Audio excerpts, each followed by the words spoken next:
Midlife Matters, where we celebrate women's wisdom and wit. I'm Georgian Lussier, your host, and I'm delighted to introduce today's guest, Patricia Louise Corbett. Patricia is a renowned oil painter who had a first career as a soprano, performing on TV, Broadway, and across the globe. Let's start talking about your landscape, including a series of the Merritt Parkway. And your creative process, how that particular series came about.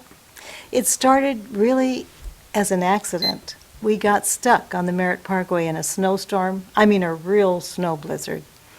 And my husband was complaining and complaining, we're not moving. And I started taking photos. To me, it was absolutely beautiful, spectacular with the snowflakes falling. And I went home and I painted what I had seen. And it won awards. And so I started painting different seasons on the Merritt Parkway, and including I started doing the bridges, which is quite a feat. And they were well accepted, and that's how it all began. I visited your studio, which is magical. Thank you. And I know that you have a process where you work from your photo and then you do a smaller piece before you do your larger piece. Either I do that with paint-outs, too. With paint-outs, I like to start, which I learned from my brother Raymond Carpenter. He's a wonderful artist on the West Coast. He said, start with an 8 by 10. Well, I remember starting with an 8 by 10, which is this size. And I couldn't even get down that small. Now I have a friend who's telling me to do 300 5 by 5s this year on board that I purchased from Home Depot, or Lowe's actually. It's birch board and cut into 5 by 5s. And that is an incredible exercise because it becomes like a study. And from that, I decide what I want to make as a bigger painting. Like, for example, this is from my backyard. And it was the last snow of the season, actually. The last snowfall. I thought, I better paint this. And sure enough, it was the last one. But I've done several of that scene, of those trees. I started with a very small painting. And it just helps you to have to have a design. It helps you to create your design. So actually, I oftentimes draw it. I have a little sketchbook. And I do the drawing first, but there's a lot of erasing that goes on with that. And then the 8 by 10 gives you the study with the color and the composition and the values and everything. And from there you decide, is this something that you want to enlarge? So that's how I do it. Do you end up doing anything with those earlier pieces? The 8 by 10s, I keep them. Okay. My girlfriend, who's a really well-known artist, she wanted to buy the first one of that snow blizzard. She saw that and she couldn't believe the trees because they're so different. And so I sold it to her, but I'm kind of sorry that I did because I keep those studies as my original paintings of the Merritt Parkway. They're meaningful to you. They are, only because they keep me, it's like keeping your original albums, I guess, and music, or they're studies, and so you can learn from them. You can learn from them. That's the big thing, right? Learn from your own paintings. And I have a lot of my rejects that I'm learning from, too. So your sources of inspiration include being stuck in traffic, right, yes. Looking out the window. Yes. And the sky. Sky. The Connecticut skies are incredible. Especially Wallingford has wonderful, wonderful sunsets, sunrises. It's beautiful to paint them. It really is. And in your travels as a soprano, you were in Europe. Right. Some of the sources of inspiration that provided for you. After I started painting, I did some workshops. One of them was with Will McCarthy, and he lives in Hamden. He invited about 8 of us to go to Italy with him. So I did several paintings there. He would come up when I was painting and he would say, okay, Patricia, why don't you put that down and start another one? And I would say, well, it's not finished. And he'd say, that's all right, put it down anyway. Well, I did 23 paintings in 10 days. He did 65, big ones. And when I got finished with them and went to look at them, they were finished. It was really interesting how we want so much to overdo whatever we're doing because we want it to be perfect. We want to make sure we're going to fix it up and it's going to be right before we finish with it. When oftentimes, in fact, there is a saying, you said what's your favorite quote, there's a saying that says in art what one needs is you need the painter and then you need the person behind him telling him when to stop. And you also, on your website, list other places where you've studied, like Arizona. I went to Scottsdale, Arizona. My brother Raymond suggested that. Raymond was the first one I studied with in 2006. And I'd already started painting in a class, but then I went to work with him for one solid week, every day. He said, "We'll start at 9, Patricia." He was a taskmaster. And we'd break for lunch, we'd go back up there and we'd paint again. And he would give me these compositions to paint on an 8x10, but I had to draw them out first. I had to draw them, and he'd say, "Not good enough, keep working on that." I mean, it was an incredible exercise for me to work with him. And then he said, "Why don't you go to Scottsdale to the Art Institute there in Arizona?" And I did, and that's where I met Ron Rensher, who we invited to give a workshop in Wallingford for the Connecticut Plein Air Painters Society last year. He was here, and 15 artists worked with him for 3 or 4 days. It was wonderful. And did he have a similar taskmaster approach? He did, yes. Yes, the last thing he said before he got in his car and drove off to Boston to take his flight home to Texas was, "Patricia, paint more from life. Paint more from life and use more paint." So those are the 2 things I've worked on this year. There's a number of paintings. I know you're not from Wallingford originally. You've lived here about 10 years, I understand. Right, yes. Of Wallingford, you talked about the sunsets and the landscapes. There's one of a crossing guard and the ice cream shop. Bessie.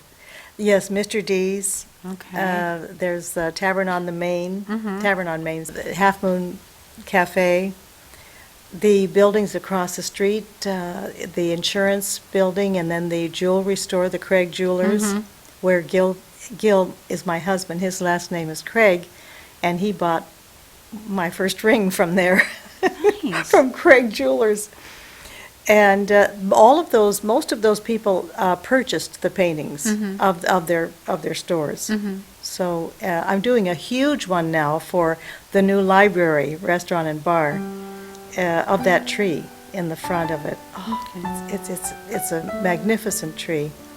And I did start it in early spring, so it has the wonderful swirls on it, of the tree, and you can see the library through the tree. That's why I did it.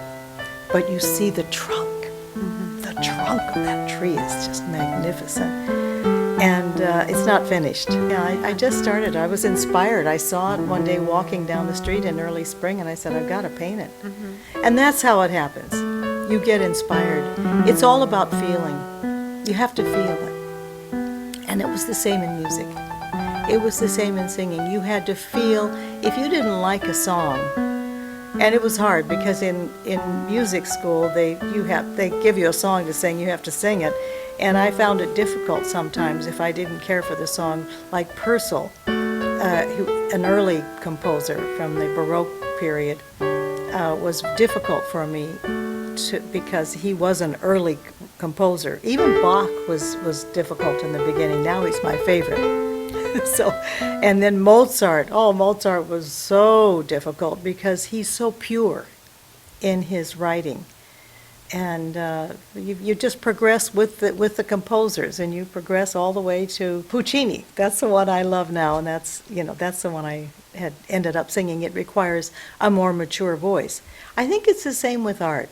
I think you progress through. I ideas of paintings, of compositions, and you have a feeling for something, and a good teacher will say, don't take on too much, just try to focus in on maybe just the wheelbarrow there in the barnyard.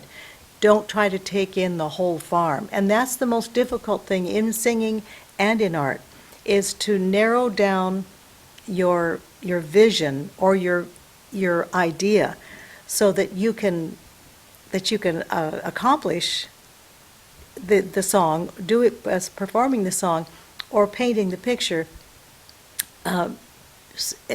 to your level that you're at that particular time. And I would think early in one's career, there's a good deal of ambition and a Yes. sense of hurriedness about accomplishing Oh. certain things, right? I was getting ready to audition for the Metropolitan, and Larry Stayer at the time was the one in charge of auditions and, bringing people in and so forth, and he was giving a workshop. And he said, please, don't dazzle me with your high notes and your roulades and your runs and well, that's what I was doing. I was doing Lucia di Lammermoor. I was doing all these, runs and high notes and Queen. I debuted with the Queen of the Night. So he says, don't dazzle me, just sing me a simple song. So when I came for the audition, I sang The Last Rose of Summer, which is by Flotto. He's a famous composer, but it was from his opera Martha. And it was just a plain, simple Irish, like an Irish folk song. And he said to me, thank you, Patricia. I appreciate that. And it was hard for me. Mm-hmm. It was so hard for me to narrow myself down. I wanted to say to that small painting. You see? Mm-hmm. I wanted to do big paintings. I wanted it to be grand. And it was the same in singing. I used to just listen to everything that Joan Sutherland recorded. Everything. And I memorized all the arias ever that she had recorded from cover to cover. And they were all dazzling pieces, But the hardest thing to do is to do Danny Boy. Oh, Danny Boy. Something like that. That really tells what a person is made of, and that simplicity, in art and in music and in everything, in writing, in poetry, in everything. You also spoke about the importance of daily practice. What is it called in singing, like being on the boards? Is that the expression? Oh, yes. Right? I had a conductor who would conduct the opera performances in Grand Central Park, and he hired me. I auditioned for him, and I said, what do I need to do to improve myself? And he said, Patricia, just keep doing what you're doing. Keep singing on the boards. Just keep singing. And that's it. People think, and I did too, as a kid, I thought, oh, it's magical. There's something magical that I need to know, that I need to figure out. And that's what I would tell my 25-year-old person. There's nothing magical. It's hard work. It's every day going back to the drawing board, memorizing those pieces, looking at them constantly. And you had said, Patricia, you're so conscientious about this paper I gave you. Mm-hmm. I can't help it anymore. I mean, that's what self-discipline really is. And I didn't have it when I first started studying. I can remember that French piano teacher, saying, Patricia, go home and practice it. It's learning self-discipline, and I think that's why artists are so in demand if they move into other areas of teaching or of areas of work, because they developed a self-discipline out of necessity. If you don't, you're finished. I mean, you're not going to make it. You can't possibly make it, because it does take the daily, like for me now, I'm going to do this concert we were talking about. I have to kind of vocalize and look at my music again, even though it's music I've done before for years. I still have to get it. it's a psychological thing. It's a feeling. It's an emotional thing that you get yourself prepared for this physical task. It's a physical task. So I went swimming today. I did Zumba this morning. I gotta get ready for this. And when you first started studying in your educational process, you were going on the track of being an artist, as I Yes. understand it, and share with the audience what happened that you shifted to music. Well, my mother was an artist, and she would take all of us and say, "Come here, I want to show you. Let's do our dream house." And she would do a floor plan in front of us, or she would draw people in front of us. And she wanted to be a fashion designer, so she did these great fashion design styles. And so she would do this in front of us, all of us, and 5 of us are artists. I mean, my sister Elaine just sent me an email. She had a show in Alameda, California. I mean, she sold some paintings, but she majored in art. Well, I was going to major in art. I was working as a secretary after high school and going to night school. I was getting myself ready, and I applied at a college to go full-time, and at the last minute, I switched to music because while I was studying art, the art teacher played Beethoven's Moonlight Sonata, which I'd never heard before.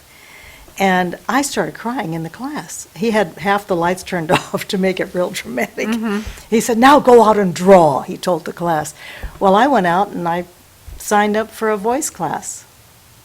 And that was the turning point in my life because I was really good at it.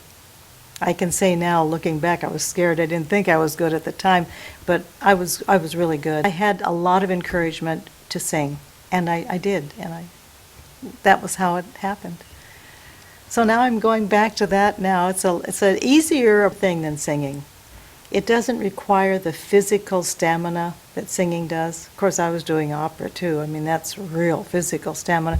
But what Tony Bennett is doing here, that requires physical stamina too. And Lady Gaga. Mm-hmm. So it's a physical thing. Your voice, you are the instrument. Mm-hmm. With art, the brush does the work, and you do. I mean, you have to be well rested and so forth, but not like singing. You have to be an athlete. You really do, and one that's in good shape. Was it your sister Elaine that inspired you to start back with painting? Because you were a voice coach, right? Yes, I was teaching voice, Mm-hmm. and I had a lot of students, and she came to visit. She said, "Let's do a paint out, Patricia, right out here in Wallingford." And she goes outside the front door, puts up an easel, and starts painting my neighbor Gina's house, this beautiful green mansion with the beautiful hydrangea bush. And I couldn't even put my easel up. So she came over, and I was kind of frustrated because she was so much further along than I was, and here she was helping me to set up my easel. So I actually did my first outdoor paint out with her, and it was wonderful because we went over to Mary's yard in the back and painted her garden. Then we went over to Walter's and painted some of his flowers, and we were just painting and I thought, why can't I see what my sister is seeing in all of these neighbors' homes and in my own backyard? Mm-hmm. Sometimes we don't see what's there. Well, now I'm beginning to see that there's some beautiful scenes in my own backyard. In fact, when Ron Rencher came to give the workshop, he said, "Well, we're going to have our first day right here in this yard." I was shocked. Mm-hmm. So there were 15 artists painting scenes from my yard. It was quite a lesson, and that was the first time I painted the fences, which is the backyards of all the houses in front of me on North Main Street. It got a prize. Very different, which is nice to find something that's different but yet very appealing. And you have exhibited your work in a number of places. Let's talk about where some of your work resides. Well, I've always, and my sister Elaine and Raymond, they said, you're very, you just go out there, Patricia, you just pick that phone up. And I said, I don't know why, I just do. The University of New Haven was advertising Make Art Work, a workshop that was given in New Haven for people to find out how to market and advertise their art. And I met the women on the panel. One of them was Laura Marsh. And now Laura, she's a wonderful woman. She runs the Seton Gallery at the University of New Haven. And she had put an ad in the it's called the New Haven Arts newspaper, asking for artists to contribute their art or to apply.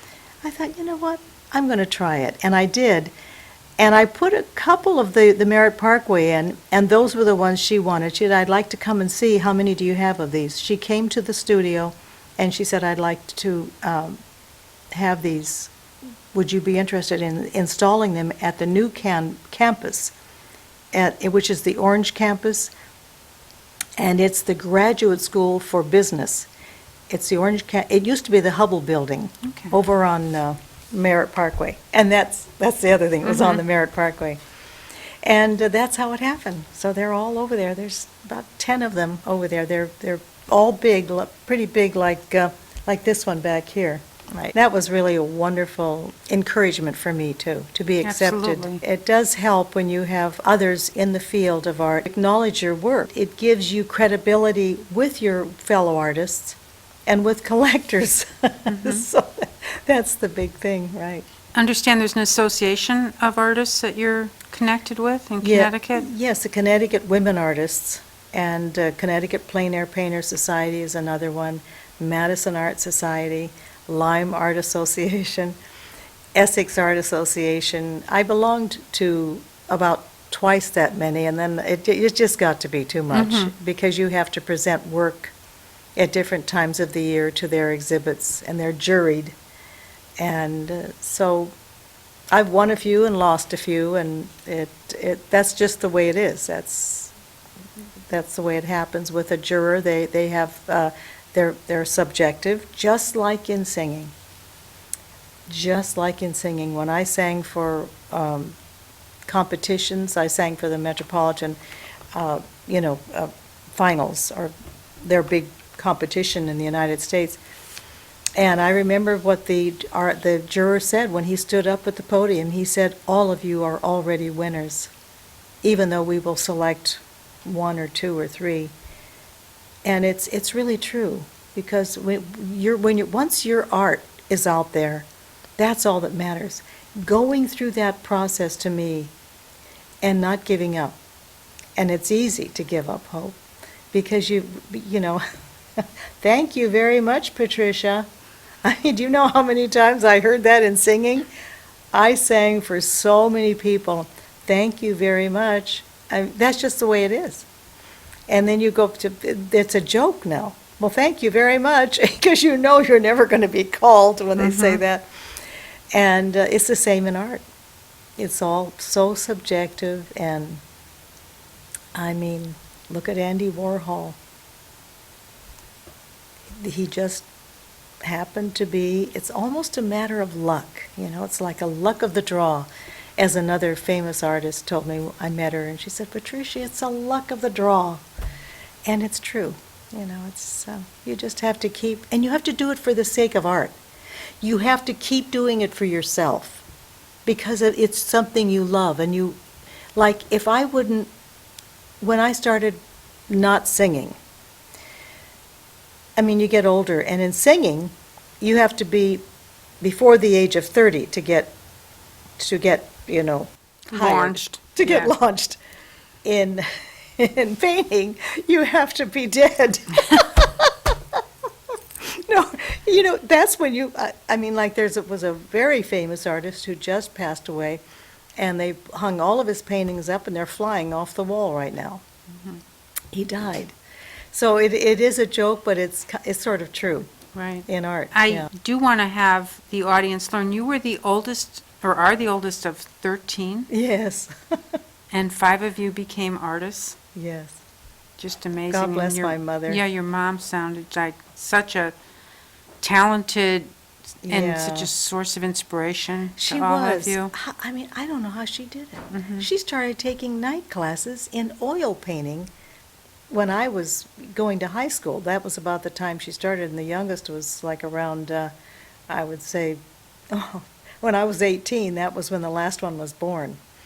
And so, I mean, that's amazing to me. I had 3, and it was depressing to take care of them. I thought, I kept thinking of her. How Yes. did she ever bolster herself up to go out and do things? She was always, she did woodworking, to woodworking classes. She just, that really makes a difference, I think, to a child, to see a parent who just gets out there and does it, and she did some beautiful works herself.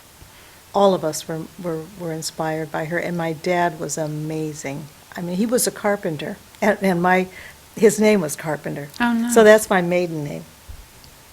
But he built everything we owned, and she sewed everything we wore.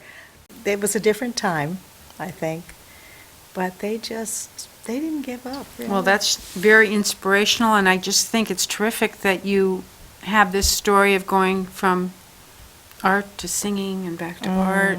And what I'd like to do is close with something that you've said, which is the best of all possible worlds is to be born an artist.